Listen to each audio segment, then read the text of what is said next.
So today guys is nakarating na din yung mga parcel ko. Bali sa online na lang ako bumili ng mga gamit ni baby. At sa Shopee Mall ko siya lahat in order para talagang legit and hindi tayo magsisisi. So sa Cotton Central ako namili and then sa Infant. So ito naman, since first time kong magkaroon ng baby, so na-amaze lang talaga ako nito kasi sobrang lambot. Hindi ko in-expect na ganito kaganda ang quality ng product nila. So, sa mga first time na maging mommy, katulad ko, marirecommend ko siya sa inyo guys. Actually, 3 sets lang talaga yung binili ko kasi sinubukan ko muna para naman malaman ko kung talaga ba good ba talaga yung quality nila. Pero yes, satisfied ako sa product nila kasi super ganda.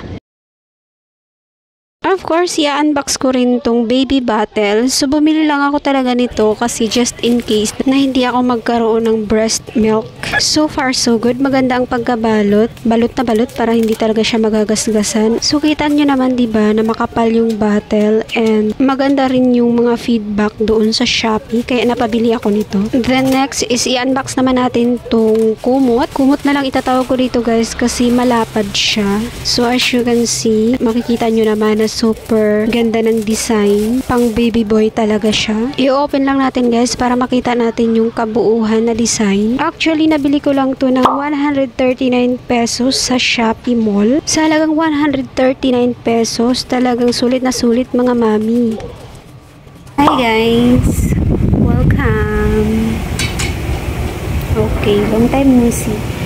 So, ngayon is 35 weeks na yung tiyan ko. Ang gagawin ko ngayon is magre-repack ako ng gamit ni baby.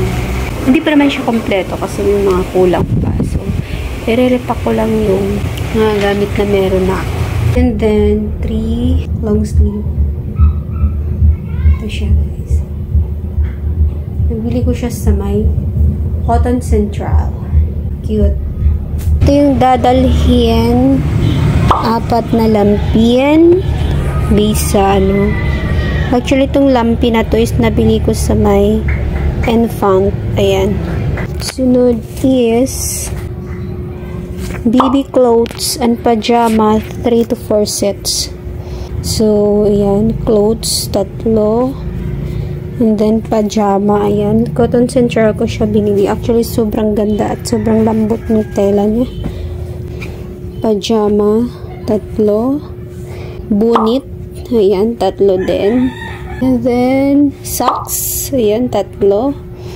Gloves, 3 set din. Meron din silang franela. So, 2 piraso. Ito.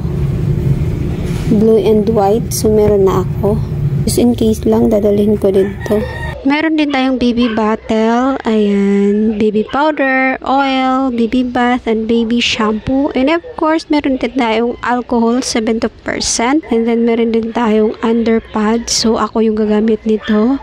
Actually, guys, nabili ko lang to sa Shopee ng 98 pesos. So, wala din kasi siya sa Save More or Supermarket. Hindi ko siya mahanap. So, kaya sa Shopee ko siya binili. And then, adult diaper, Sanitex, and of course, hindi pwedeng makalimutan ang newborn diaper.